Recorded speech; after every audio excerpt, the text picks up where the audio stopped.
कसं व्हावं.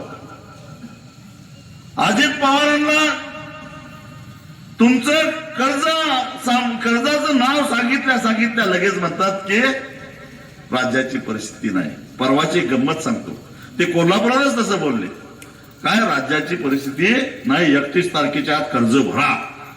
जणू काय ह्यानं कसं 70,000 कोटी आणल्यात तसं आपणही आणल्यात असं त्याला वाटतंय.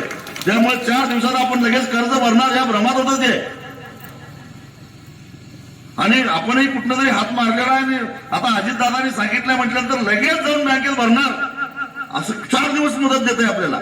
28 मार्चला कोल्हापूरला आणि म्हणते 31 तारखेच्या आत कर्ज भरा, माफ होणार नाही.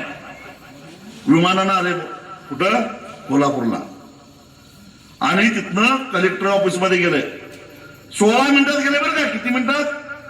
16 मिनिटात विमानतळावरनं कलेक्टर ऑफिसला गेले. एसी बंद पडला सरकारी गाडीचा. गाड्याला राग आला. कलेक्टरला म्हटलं नवीन गाडी घे. कलेक्टर म्हटलं मंजुरी घ्यावी लागेल. प्रोटोकॉल बाजूला ठेव, मी सांगतो म्हणून घे. का रे हरामखोरानं, इथं कुठला आला नेम? काय मेला असता अजित पवार? 16 मिनिटं फक्त त्याला जर का एसी मिळाला नाही म्हणून उकाड्यानं हैराण झालेल्या माणसाला जर का नवीन गाडी घ्या म्हणून आदेश देतोय.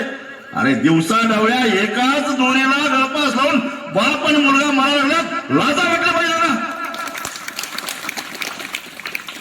दया यायला पाहिजे.